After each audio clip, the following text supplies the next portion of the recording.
aquellos que venimos siguiendo desde Primera Samuel, hemos visto desde su comienzo la plenitud, pero hay un capítulo 11 en Segunda Samuel, que ya lo consideramos hace algunos jueves atrás, que es un poco la bisagra y la razón de estas horas oscuras que atraviesa el rey David. Y fue ese pecado de David, que no fue una tentación, no fue algo que aconteció, fue algo que fue elaborado, fue algo que él lo llevó adelante, no fue un solo pecado, con un pecado quiso tapar otro y así se hizo toda una masa que finalmente le explotó en la mano. Y duró aproximadamente un año esto, por eso le digo que no es la cosa de un rato. A veces podemos cometer un pecado, de enojarnos, de haber mentido, lo que sea, y arrepentirnos, y lo bueno es resolverlo pronto. Si hubiésemos pecado, dice la Biblia, abogado tenemos para con el Padre, a Jesucristo el justo. Pero en el caso de David, no solo que pecó, sino que continuó y así fue multiplicando, añadiendo pecado a pecado, como dice la Biblia, hasta que prácticamente un año después, él es descubierto por un siervo de Dios que lo envía, un profeta, a reprocharle, a sentenciarle acerca de lo que había hecho. Pero hermano, esto duró casi un año. Él relata en otro salmo que mientras él se cayó, sus huesos se envejecieron, perdió vigor espiritual, sin embargo él siguió esa simulación y este es el problema, cuando nosotros seguimos adelante, no perdemos la sensibilidad. Si hubiéramos pecado, lo repito, tenemos un abogado con el Padre, no hay hombre que haga el bien y nunca peque. Al decir hombre, digo hombre y mujer. A todos nos pueden pasar, todos los días pecamos de una manera o de otra. ¿Qué es lo bueno? Que en algún momento del día nosotros podamos llevar eso al Señor y renovar con Él nuestros votos y pedirle perdón y ser restaurados por el Señor. No acumular. Él ahí es como que tomó un desvío.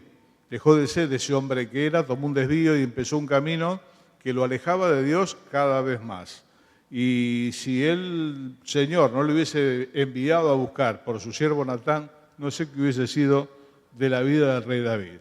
Y gracias a Dios por las veces que Él nos manda a buscar a muchos de nosotros a través de un texto bíblico, a través de alguien que nos dice algo y nos hace recapacitar, porque a veces también nos vamos deslizando. La Biblia habla de deslizarse, algo que se desliza, se va yendo de a poco, y bueno, cuando uno mira está lejos.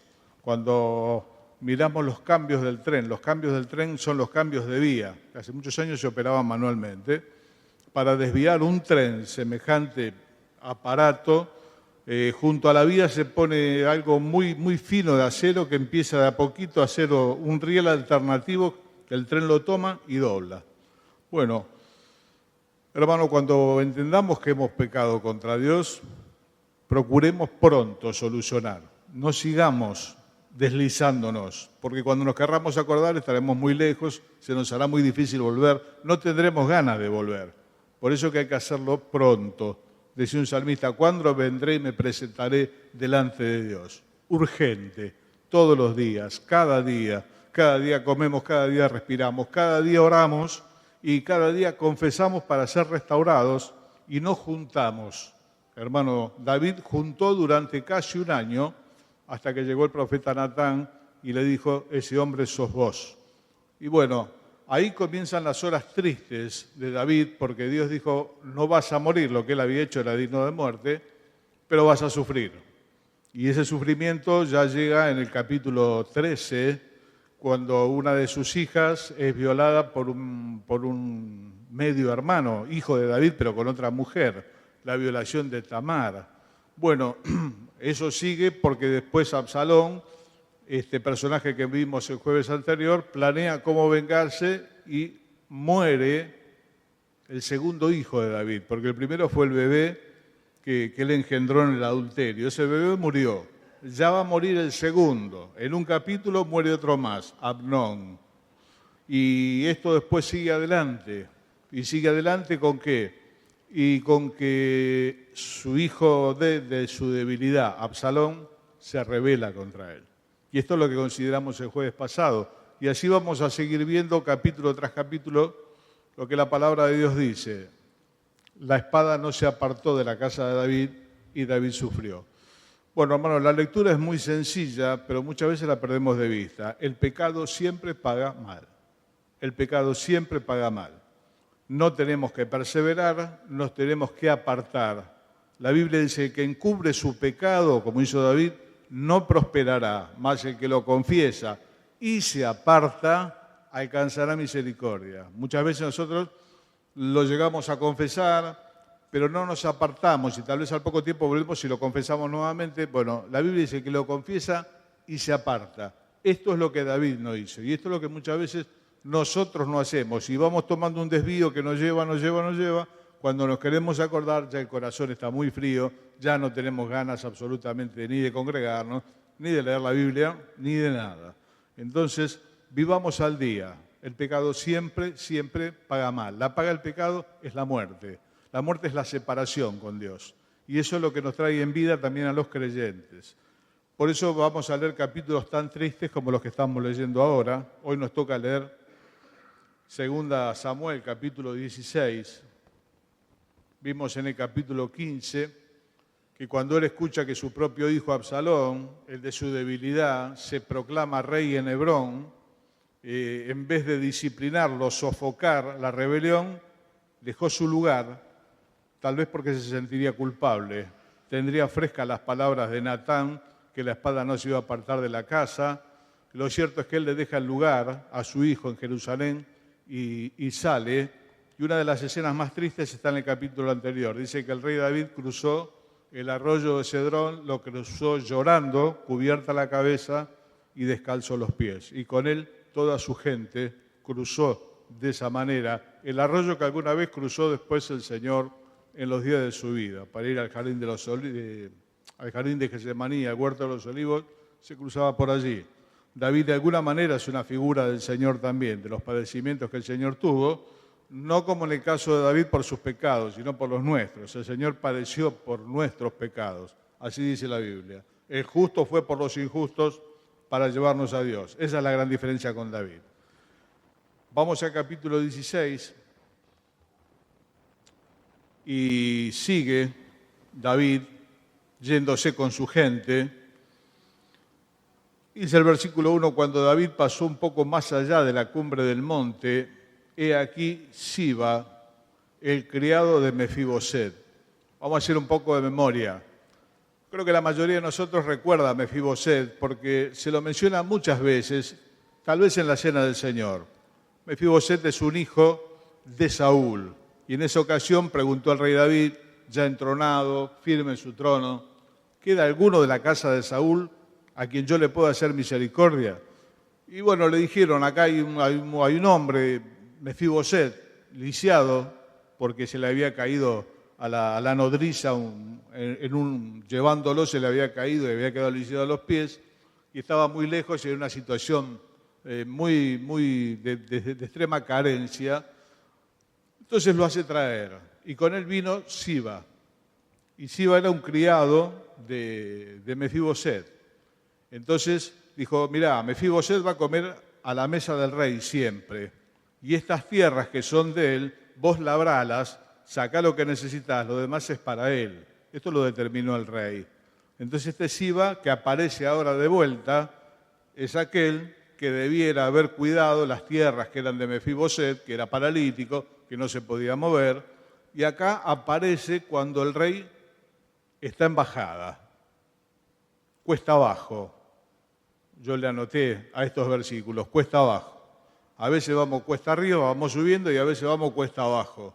Y cuando vamos cuesta abajo no nos faltan pulgas, como quien diría, ¿no? Encima ha llovido mojado, es muy común que cuando estamos en problemas llueven más problemas todavía y aparecen algunos personajes que no debieran aparecer. Son muy tristes las caídas. Cuando la cosa va para arriba, todo es fiesta, todo es alegría, se multiplican los amigos, todo, pero a la hora de la bajada, las horas son difíciles, aparecen personajes que no tendrían que aparecer y se sufre mucho más de la cuenta.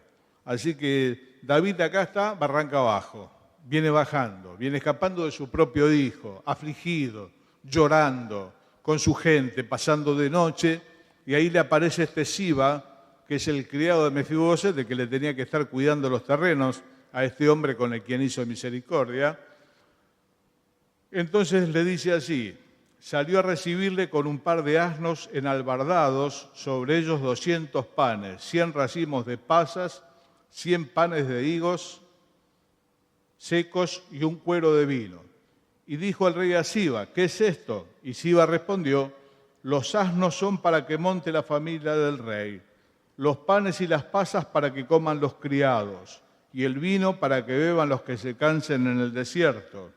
Y dijo el rey: ¿dónde está el hijo de tu señor, Mefiboset?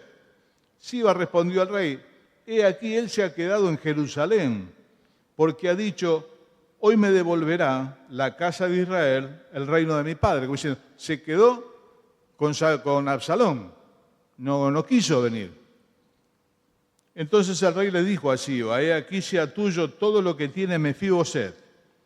Y respondió Siba, inclinándose: rey, señor mío, halle yo gracia delante de ti. Qué personaje este Siba, ¿no? Un oportunista. Lo agarró el rey en un mal momento, lo agarró cuesta abajo, como nos puede agarrar cualquiera de nosotros cuando empezamos a rodar. Es un oportunista, me hizo acordar a la gente que roba en los terremotos. A veces hay terremotos, desgracias naturales, y gente que dice: no, me quedo cuidando lo poco que tengo, porque si no me roban. Realmente hay que tener estómago, ¿no? Como se dice, para cometer una cosa así, que en una desgracia, como es un terremoto, una inundación, un desastre natural, haya quien aproveche, pobres robándole a los pobres. Estas cosas miserables que revelan la oscuridad más grande del corazón del ser humano. Este es Siba, es un oportunista. Vio la ocasión que el rey venía, que no podía venir Mefiboset, y él se fue con los asnos cargados de provisiones. Esto es para el rey, esto es para la gente que viene con el rey.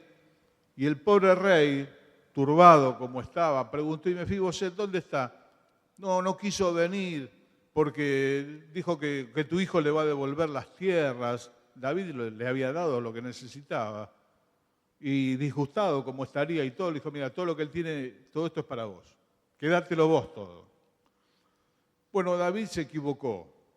Tal vez tendría que haber esperado un poco cuando lo veía Mefiboset preguntarle si esto era así y hubiese tenido un mejor juicio. Pero esta es la gente que asalta en el mal momento, ¿no? Y en el mal momento a veces nos puede sacar una decisión impensada. Hay que tener mucho cuidado en los momentos malos. Y en los momentos buenos también, porque en los momentos buenos nos olvidamos, como se olvidó David, de velar y cometió lo que cometió. Pero en los momentos malos, cuando venimos en caída, bajando, aparecen personajes como estos. Viendo de qué manera pueden agarrar algo de la miseria, de la ruina, del problema que hay, encima ha llovido, te lo vuelvo a repetir como se dice, mojado. Te cae un Siba a engañarlo al rey. Y el rey en su momento le dijo: bueno, quédate con todo lo que era de él. Y cuando uno sigue leyendo el relato, en el capítulo 19, el rey algún día volvió a su reino, porque su hijo fue sofocada la rebelión, y salió Mefiboset a recibirlo. Y habló con Mefiboset. Y Mefiboset le dijo: la verdad, lo que pasa es que yo no puedo caminar. Y le dije a Siba que me prepare un asno para poder ir, y me dejó. Y aprovechó la oportunidad. Y fue a robar en medio del desastre, a ver qué podía rapiñar. Hermano, cuando yo miro estas cosas, pienso que tantos años de humanismo nos hicieron creer a los seres humanos que los seres humanos somos buenos. Hay gente que dice: no, pero yo soy bueno. El Señor dijo: bueno no hay sino uno. Porque alguien le llamó al Señor Jesús maestro bueno. Él dijo: mira, bueno hay uno solo, bueno es Dios. No hay justo ni a un uno. No hay quien haga lo bueno. No hay quien clame por la verdad. Obviamente hay más malos y menos malos, pero bueno esencialmente nada. Cuando uno mira estos pasajes, ¿se puede haber una persona que esté robando en medio de los cadáveres? Sí, los hay. Por eso la gente no deja, y ahí están tratando de hacer su negocio como un ave carroñera, que una vez que el animal está muerto, que ya comieron, está ahí en un costado esperando para llegar y picotear un poco también los huesos. Pero bueno, es el instinto del ave de presa. Pero eso verlo en un ser humano, bueno, hermano, esos somos los seres humanos por naturaleza. De este tipo de cosas solamente el Espíritu Santo nos puede rescatar. El Espíritu que Dios nos ha dado nos libra, pero esto es una radiografía del ser humano, que no es bueno, es malo. Mas Dios muestra su amor para con nosotros en que siendo aún esto, Cristo murió por nosotros. Estas cosas engrandecen el amor de Dios. Es un contraste enorme ver a este buitre, porque no es otra cosa que Siba, y ver el amor de Dios. Salió a ver qué le podía repiñar al rey, porque sabe que está mal, el rey tendría la cabeza en cualquier lado, su propio hijo, la revuelta, 2 hijos muertos. ¿Qué se va a poner a pensar de hablar con Mefiboset? Quédate con todo. Le creyó, como diciendo, Mefiboset, qué desagradecido, no me vino a ver. Y no vino porque el otro no lo montó en el burro, si era paralítico, ¿qué iba a venir? No podía venir. Dice, bueno, seguramente esto pasó. Versículo 5, vamos a leer.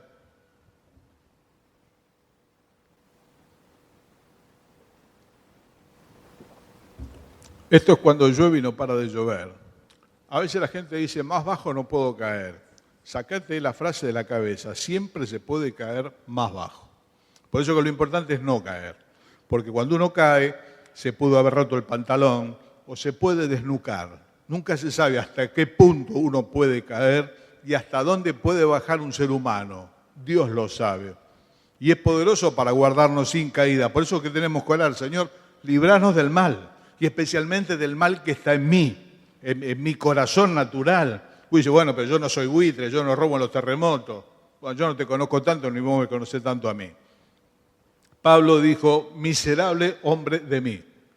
¿Quién me librará de este cuerpo de muerte? Esta naturaleza perversa, buitre que tengo.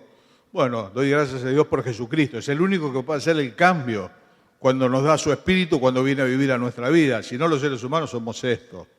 Y el rey David sigue caminando, sigue llorando, va con su gente en una noche triste y se le aparece otro. No se llama Siba, se llama Simei. Un nombre corto también y empieza con S. ¿Quién es este Simei? Es un benjaminita, era la tribu de Benjamín, la tribu del rey Saúl. Sería medio pariente de Saúl. Y Siba también es un oportunista que aprovechó para hacer su parte. ¿Quién es Siba? Ya lo vimos recién, un buitre que viene ahí a picotear algo. ¿Quién es Simei? Simei es el que te patea cuando estás en el piso. Simei es el que te patea cuando estás en el piso. Siempre recuerdo hace muchos años a un conductor de la televisión argentina muy famoso, un entrevistado le pegó una trompada. Cuando le pegó la trompada, este hombre cayó. Y en esa revuelta que se estaban peleando, entró alguien que no tenía nada que ver de afuera y lo pateaba al presentador, lo pateaba así en cámara. Se ve que tenía situaciones pendientes y aprovechó la caída, y ya que una vez que perdiste la vertical, ahí te pega todo el mundo. Y él aprovechó también, creo que era el portero, aprovechó entonces lo pateó como podía. Otra radiografía del corazón del ser humano, Simei. No fue a maldecirlo en el capítulo 10 cuando estaba sentado en el trono, David apareció. No, aprovechó la caída de patearlo en el piso. Eso es una bajeza. Como lo otro, hacer leña del árbol caído, como se dice normalmente. Y acá aparece este personaje, Simei.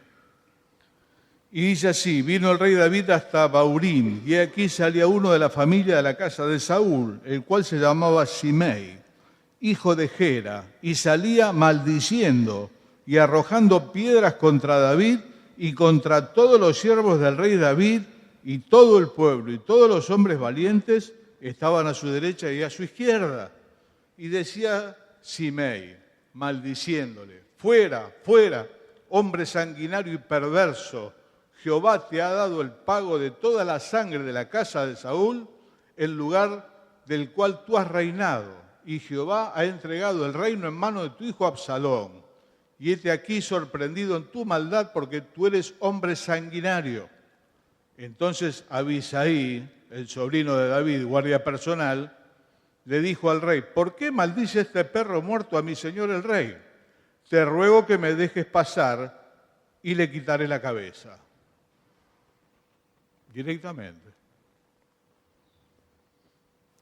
Un David lastimado, herido, cuesta abajo, caído al piso, que aprovecha a patearlo. El Salmo 69 proféticamente habla del Señor Jesús, dice, porque persiguieron al que tú heriste. Persiguieron al que tú heriste. David por su pecado está caído, el Señor Jesús por nosotros. Y algunos le golpeaban con una caña en la cabeza y le decían, profetízanos, Cristo, profetízanos. ¿Quién te pegó? También lo pateaban en el piso al Señor. Es fácil, ¿no? Porque está en el piso, porque no se puede defender. Entrar y escarnecer. Escarnecer es entresacar las carnes, lastimar. Bueno, eso es la humanidad sin Cristo. Ahí está el Señor, cargando su cruz. Le escupen, lo abofetean. Tantas cosas. Con la diferencia que él es inocente. David se siente culpable, se sabe culpable. Y vamos a ver de qué forma reacciona después, porque el sobrino le dice, deja que paso y le corto la cabeza. Pero el Señor ningún mal hizo. Sin embargo, se deja escupir. Aprovecharon la volada, como se dice, ¿no? Le escarnecieron los judíos, le golpearon, lo fueron a entregar, a buscar la mano de obra de los romanos, porque ellos no podían matar. La ley no se lo permitía y no tenían autoridad en el Imperio Romano para matar gente. Entonces le fueron a calentar la cabeza a los romanos. Y los romanos no se quedaron cortos, le escupieron una corona de espinas, se la clavaron en la cabeza, porque hirieron al que tú, persiguieron al que tú heriste. Qué cosa, ¿eh? El Hijo del Hombre va como está escrito de él, dijo el Señor, pero hay de aquel por quien el Hijo del Hombre es entregado. Otra figura de David, del Señor, David. David con motivos, el Señor con los tuyos y con los míos. Está en el piso, se está cayendo, viene uno a ayudarle, Simón de Cirene. Muchos aprovecharon a patearlo al Señor en el piso. Cuando el Señor vuelva, dice que los va a destruir con el resplandor de su venida. Cuando el Señor vuelva, no viene a salvar a nadie, viene como juez. Y el juez que no se equivoca, el juez de toda la tierra. Bueno, le dice el sobrino, déjame que paso y lo mato. Miren lo que dice el verso 11. Dijo David a Abisai y a todos sus siervos, he aquí mi hijo que ha salido de mis entrañas acecha mi vida. Cuanto más ahora un hijo de Benjamín. Dejadle que maldiga, pues Jehová se lo ha dicho. Quizás mirará Jehová mi aflicción y me dará Jehová bien por sus maldiciones de hoy. Y mientras David y los suyos iban por el camino, Simei iba por el lado del monte delante de él, andando, maldiciendo y arrojando piedras delante de él y esparciendo polvo. ¿Qué hizo David? Déjame que voy y lo mato. Tenía que haber dicho, cruzá. David dijo, déjalo. Es un mal momento. Me hizo acordar al crucificado. Nosotros estamos acá por lo que merecieron nuestros hechos. Ningún mal hizo. Al Señor Jesús también le ofrecieron una mano. Pedro tenía una espada. Y sacó la espada y le tiró a la cabeza al siervo del sacerdote. Y se corrió y le cortó la oreja, pero si no lo cortaba al medio. El Señor le dijo, guardala la espada. Yo puedo pedir 12 legiones de ángeles, 72.000 ángeles. Hubiesen terminado con la humanidad. Pero es necesario que el Hijo del Hombre sea entregado en manos de pecadores y sea crucificado y muere y resucita al tercer día. Si no, ni vos ni yo estábamos acá. Y no existiría la humanidad, la cristiandad y los salvados. A Él lo retiene el amor por nosotros, al Señor Jesús. A David tal vez sus culpas. Si mi propio hijo se levanta contra mí, cuanto más benjaminita, hijo de Saúl, vaya a saber, nieto, sobrino, ¿qué? Y Dios lo permite. Y si Dios lo permite, será mi hora. Y me tendrá que maldecir. Mire, hermano, es una situación parecida a una que vivió Moisés en el capítulo 12 del libro de Números. Capítulo número 12, hablan mal de Moisés sus propios hermanos, Aarón y María, Aarón y Miriam, como se traduce también. Sus propios hermanos hablan mal y lo critican. ¿Por qué lo critican? Pues se había casado con una mujer extranjera. Pero aparentemente el problema era otro. No es que se había casado con una mujer extranjera.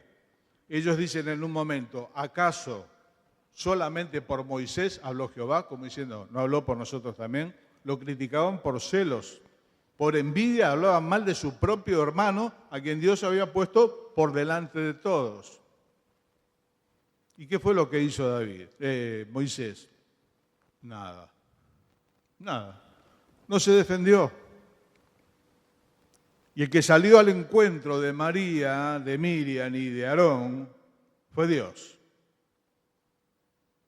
Y les dijo, yo con Moisés hablo cara a cara. ¿Y ustedes quiénes son? Y su propia hermana quedó blanca como la nieve de lepra. Y Aarón ya firmó la solicitud de partida. En poco tiempo Aarón iba a morir. ¿Sabe qué aprendí, hermano? Yo de estos pasajes de Moisés y acá este pasaje que a David lo insultan, le tiran piedras y dice, déjalo. Cuando la ofensa es personal, nos tenemos que callar la boca. Pues nosotros tenemos quien nos defienda. Al Señor cuando le maldecían, en la cruz le maldecían, una cosa terrible, ¿no? Le pateaban en el piso que estábamos viendo recién.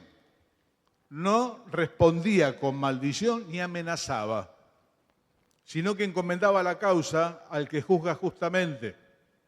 Nosotros por muy poco le hubiésemos hecho cruzado al sobrino, cortarle la cabeza, cortarlo en rodajas, patearlo en el piso, hacerle de todo. En este momento me viene a insultar. Déjalo. De alguna manera Dios lo permite. El texto no lo dice, pero David en el fondo pensaría, a lo mejor me lo merezco. Y como dicen ahora los chicos, capaz que te están haciendo precio, ¿no? O te están diciendo todo lo que te tendrían que decir. ¿Cómo responde un hombre de Dios, una mujer de Dios espiritual? De esta manera.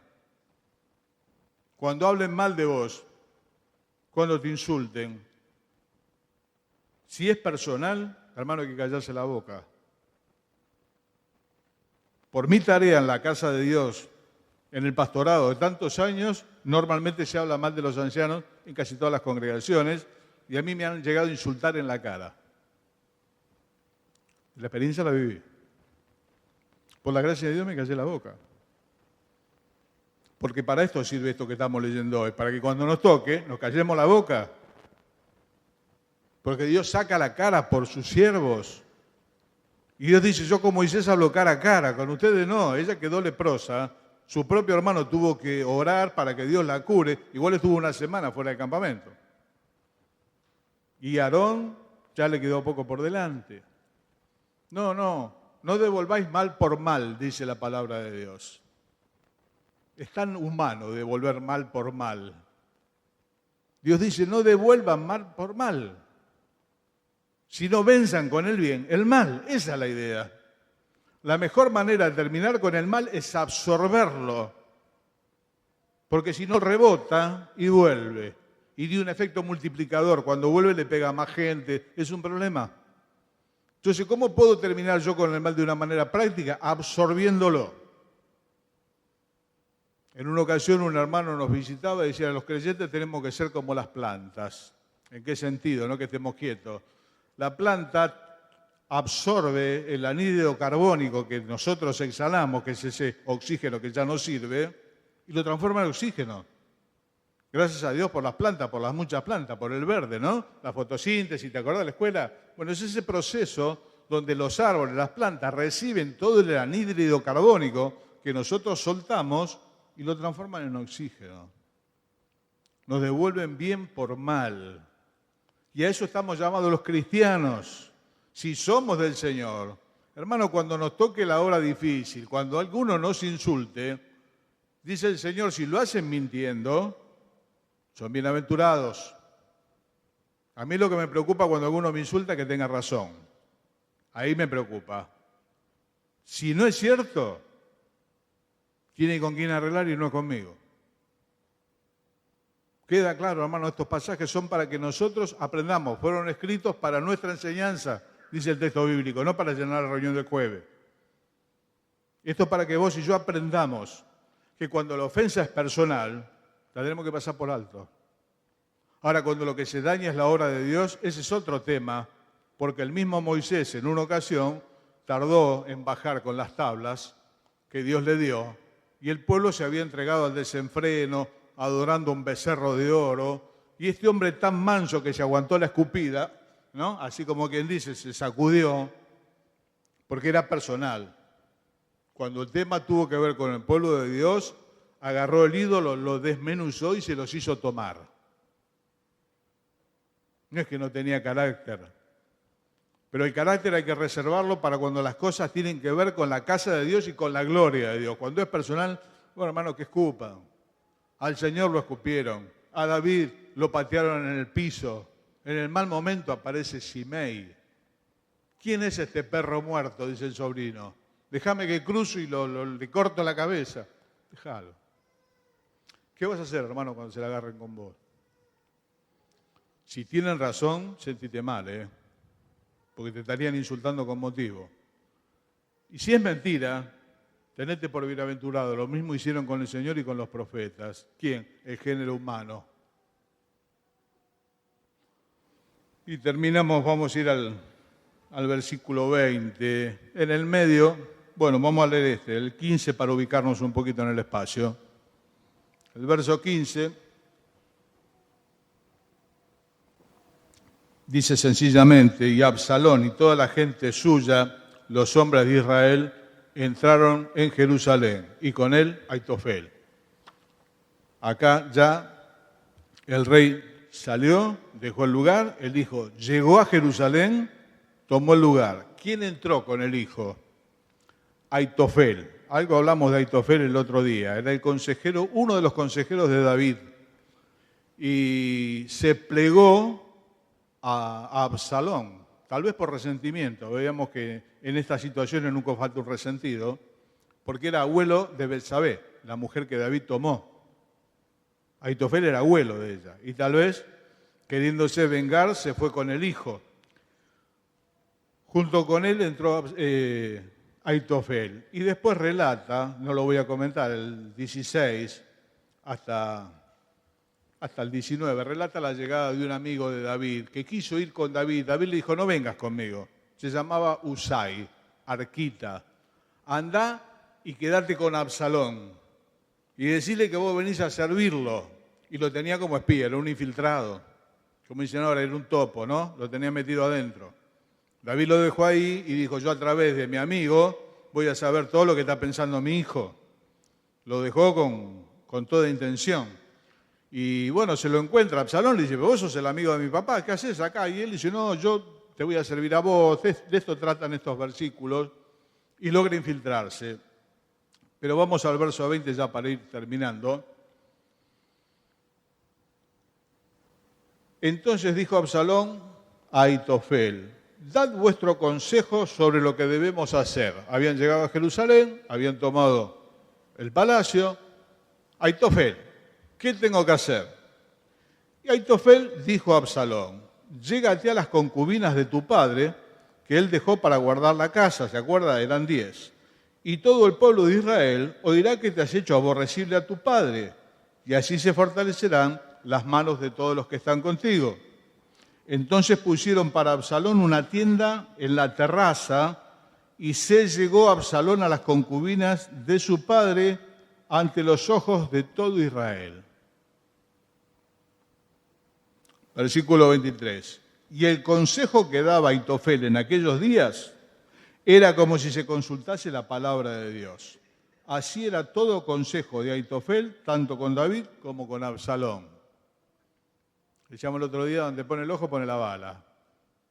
No se equivocaba. Consultarlo a él era como consultar la palabra de Dios. Sin embargo, tiene un corazón desviado. Cuando lo leí me hizo temblar a mí, porque yo suelo hablar y aconsejar a los demás, ¿no? Qué peligro que es esto.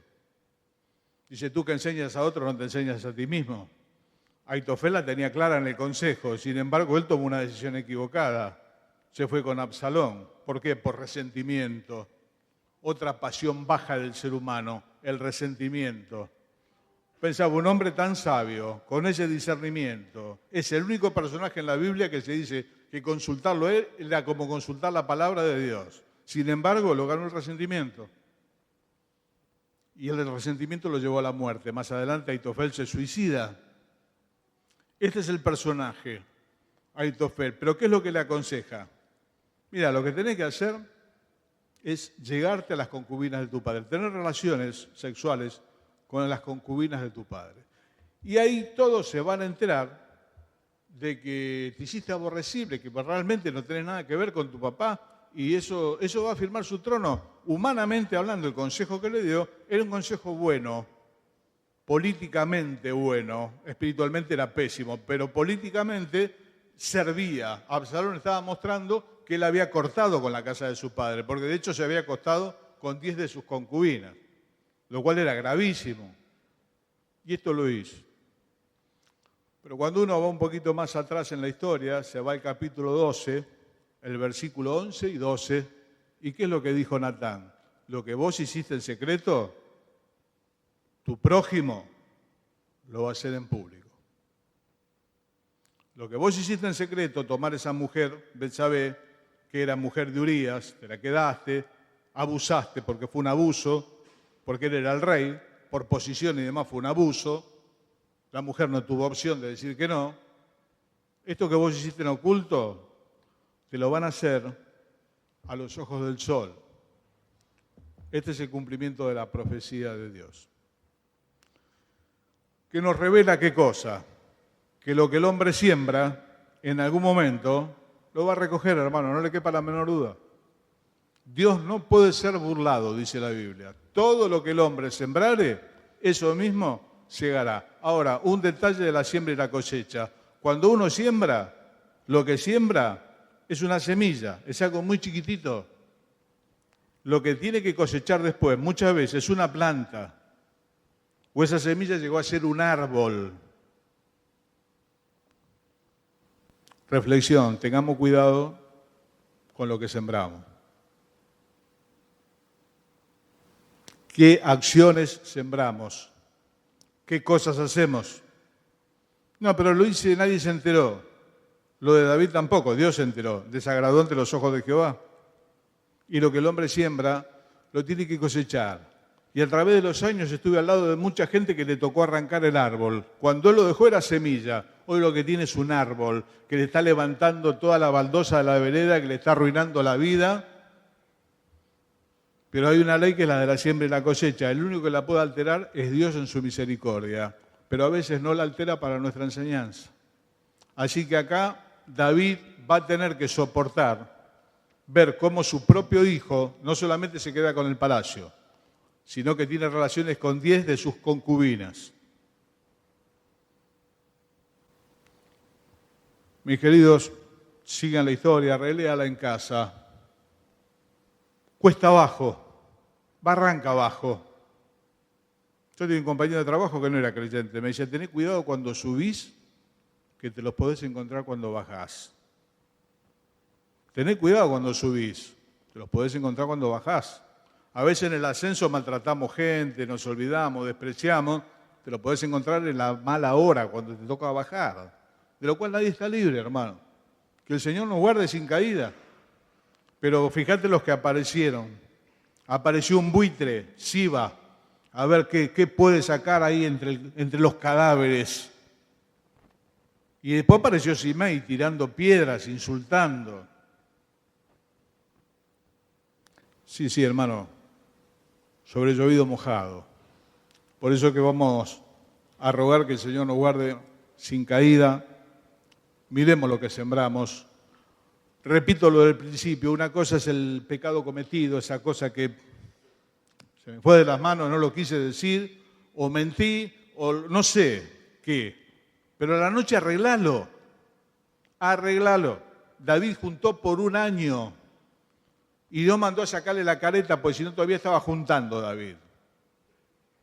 Un año juntó, hasta que fue desenmascarado y se murió en arrepentimiento y Dios le reservó la vida, pero puso semillas que las tuvo que empezar a cosechar ya en el capítulo 13, 14, 13 la violación de su hija, 14 la muerte del hijo, así.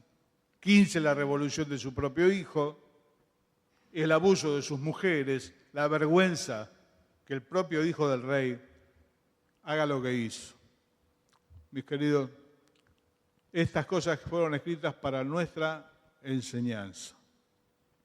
Anotemos, marquemos los pasajes para que nos sean de provecho. El Señor nos bendiga.